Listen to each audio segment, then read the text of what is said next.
Oh baby, baby, where was I supposed to go? Ace Micheals, it is The Buzz, Blog Talk Radio. Ace Micheals, internet radio show, The Buzz. You gotta ask yourself, are you on The Buzz, baby?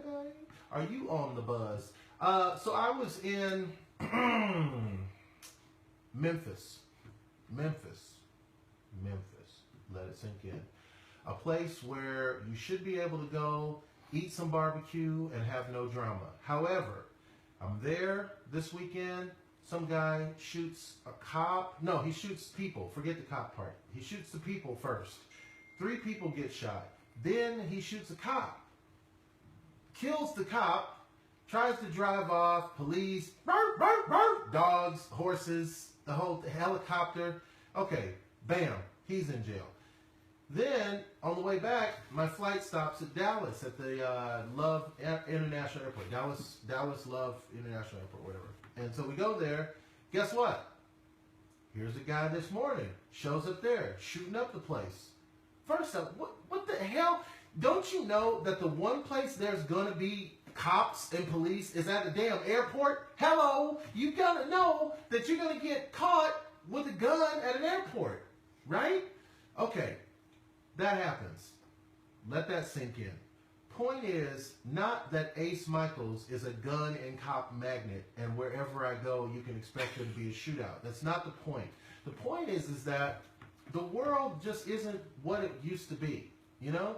That's not the way it is. It's different now. Things have changed. And we have to address that at some point. Why?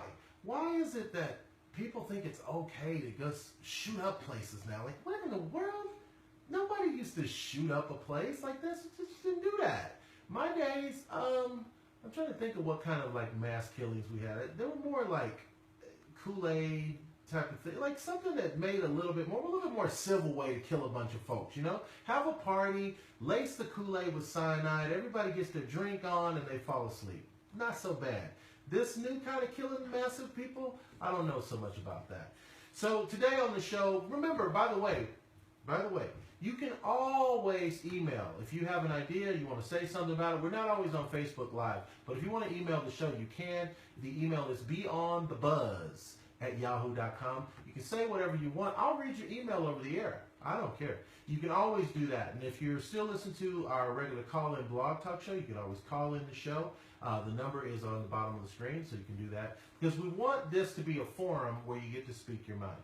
Speaking of your mind,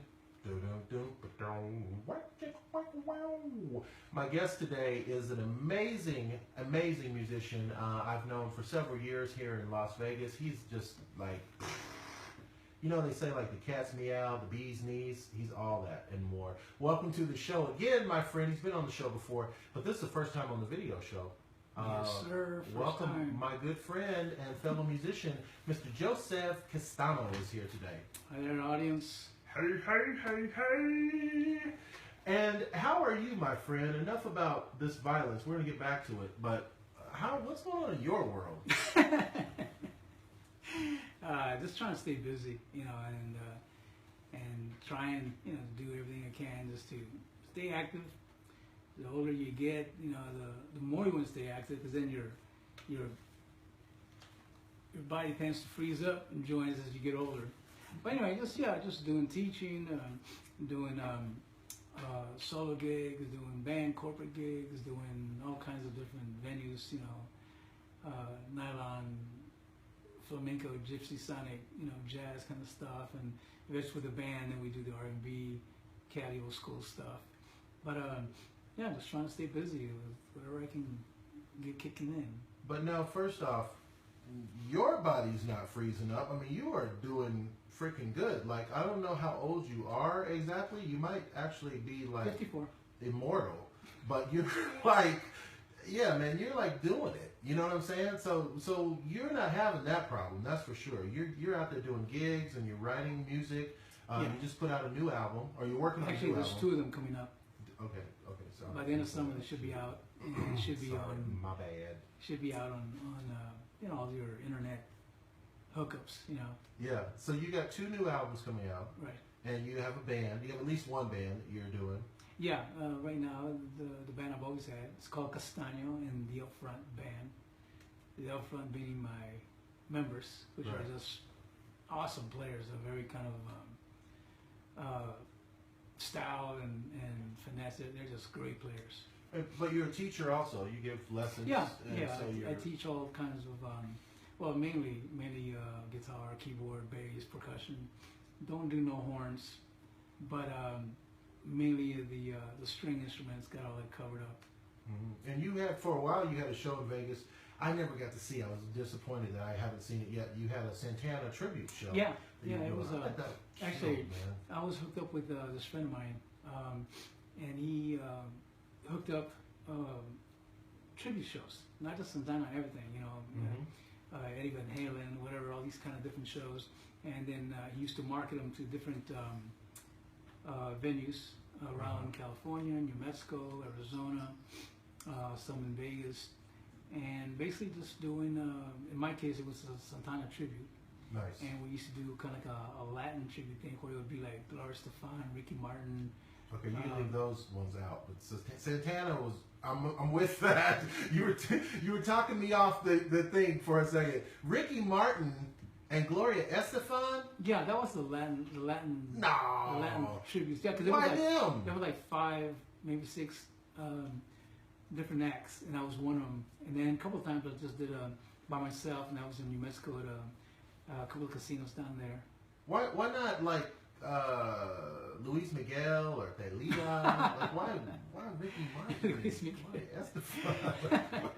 Well, you know, they try to get the danceable type of acts in there, and of course, you know, they were part of that Latin explosion back in the 2000, you know, type thing. Sure. So you were doing that, and so let me just go into this. So since you are in your 50s, right, which is hard to believe, 54, but yeah. you're in your 50s. So what do you think about the world today? I opened up the show talking about how differently crime is. The presidential election. I mean, you've never heard of a presidential election like this before. I know, it's a circus. And the hard thing about it is that right now through the media and all kinds of you know, communication for the people, you can't believe it. You can't tell whether it's true or lies, because there's nobody out there investigating. There's nobody out there really truly, you know, going into you know, the underground and checking for all these candidates. I mean, no, politicians and whatever, to find out what they're all about. Mm-hmm. And we're as a public, we're just blocked off from what's going on with the politicians. But the thing was, what's happening now with the internet, you know, two things are going on. You know, it's like a catch-22 thing. Now you're able to find some crazy things going on, what the politicians are doing, and all the greedy stuff they're doing, and taxpayers' money is going to a bunch of corporations and stuff just lining their pockets, and the public is just getting, I think, tired. Mm-hmm. They're getting burned out.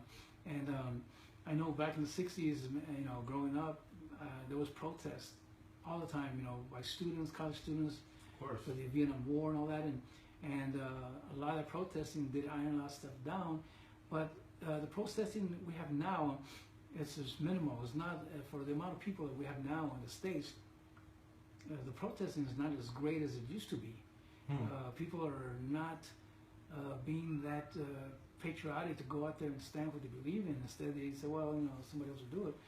And that's what we're losing. Everybody's got to stand as one. And so you think that has to do with patriotism? Is that what it is? You think it No, sounds like no. you think As far as it comes down to families. You know, back then, families growing up, going to high school and all that. And, you know, in the neighborhood, everybody had a family. Everybody, sister, brothers, dad, mom, dad. You seldom saw a one-parent household unless they deceased, or something. Mm-hmm. But nowadays, not too many people are getting married because financially they can't afford it. And then raising their children, their kids and stuff, a lot of values are missing. Discipline,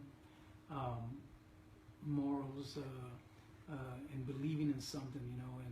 And back then we had everything we did growing up. At least in my time growing up, everything was hands-on. If we were building something, putting a bike together, we're right there with a wrench, front, mess up your thumb and shit. But we did it. We did it right there realistically. Yeah, you had to put your hands on to make something happen. Right. Back then, back then we had the transistor radios. Yeah. And back then they had tubes in them. The old radios. Not transistors, tubes. So if you want to fix it, you had to go in there and replace the tubes and stuff. Mm-hmm. And sometimes if you put it in the wrong place or touch the wrong thing, you get yourself shocked and all that. And just hands on.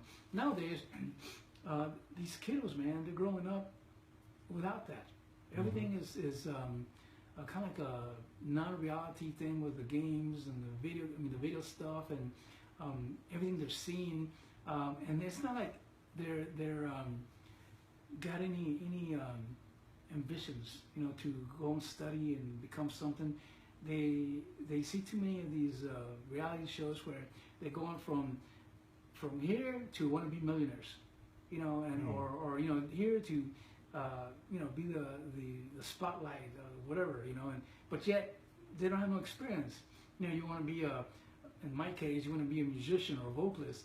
Well, they don't got no experience, they ain't got no training, they don't go get no vocal technique, nothing, and they put them on these shows to sing, and they sound horrible. And I don't know who's been lying to them because they thought they were able to sing, and then they get their feelings hurt because they get rejected, and now they're all pissed off. Well, behind all that, there's training, there's experience, especially experience. You have to learn the trade to establish that. I fell into it because I had two uncles plus my mom. They played it. By the age of 13, I was already playing. So, it became one of my CDs is titled "Instrument of Change." It became my instrument of change. It opened the world to me. I was able to go to Japan, Mexican Riviera, Canada, Hong Kong, everywhere, playing music, loving the passion of playing, and getting paid for it, and seeing all these different cultures, eating these different foods, meeting all these different people and personalities. And it's so funny, I would meet people in say Korea, and they would remind me of somebody back in San Antonio, because of the personality. It was a different language, but I said, wow, that reminds me of Juan. The personality, yeah. So, I think it's an interesting point that you bring up about learning an instrument and a trade, because actually it's very funny to me that Prince was in an interview one time, and they asked him about the game Guitar Hero, and he said, kids shouldn't play those games. They shouldn't play that. They shouldn't play Rock Band. They shouldn't play a video game where you fake a guitar. He goes, they should learn to play guitar. And the thing that stuck out of my mind about it was Prince, and I know this is hard for people to believe. Prince said, I learned to play guitar, and I have to admit, it's one of the hardest instruments that I learned. But I'm happy that I learned it because it was so hard to learn. And thinking about that, someone who's a phenomenal talent on a guitar, like Prince, says, hey, don't take the shortcut. That says a lot. So I'm listening to what you're saying, and I really don't want to be a guy who gets older and older and older and just complains about these kids today. But it does seem like there's something missing.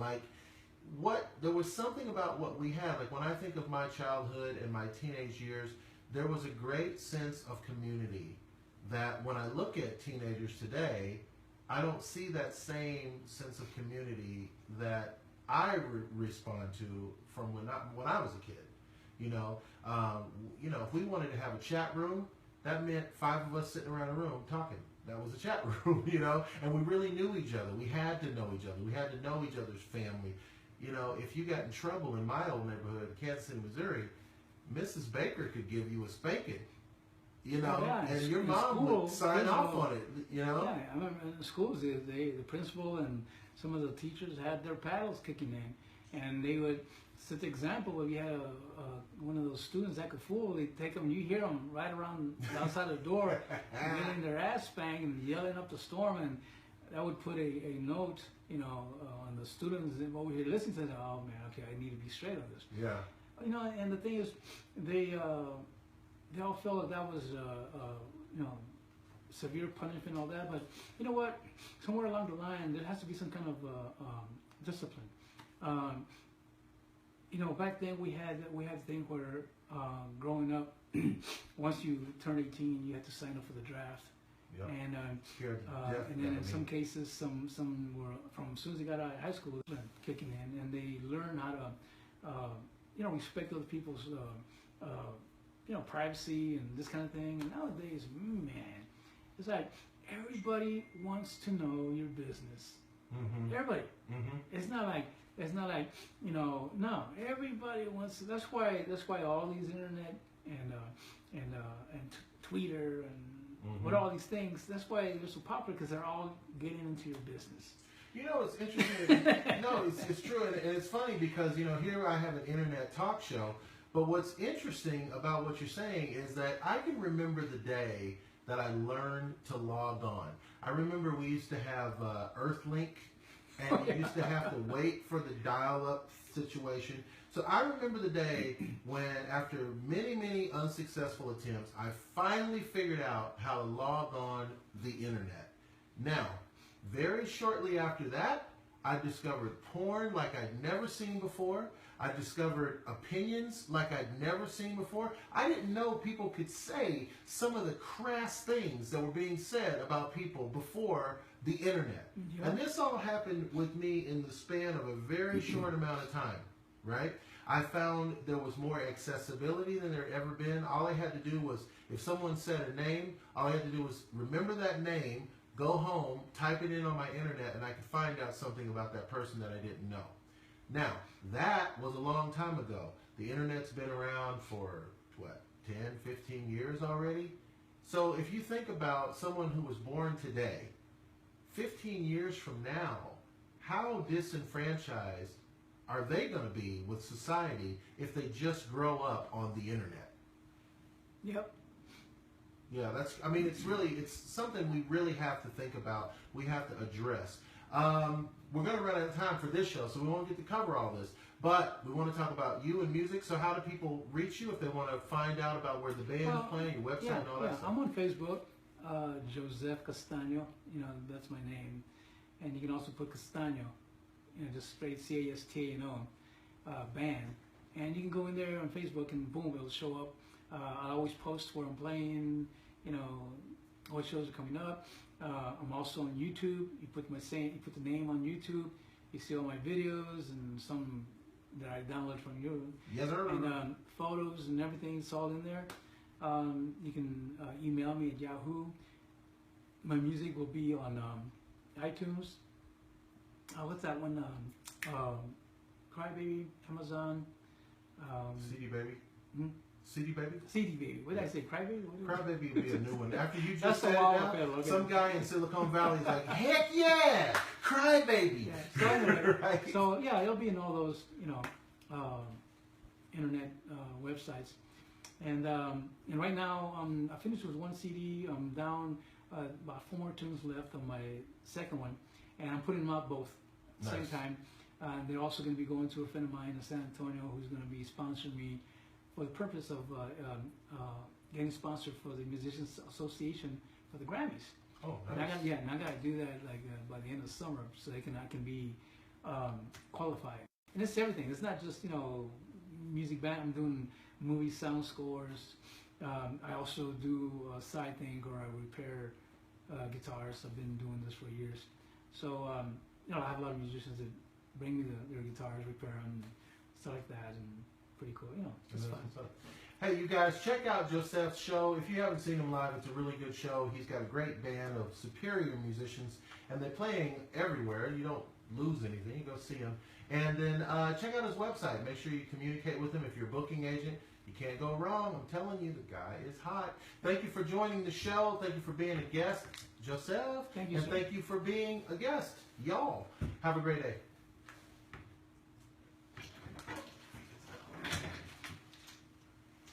So all that just kicked in on Facebook? Or do you have to download it? No, that was live while you were doing it. That's it? It was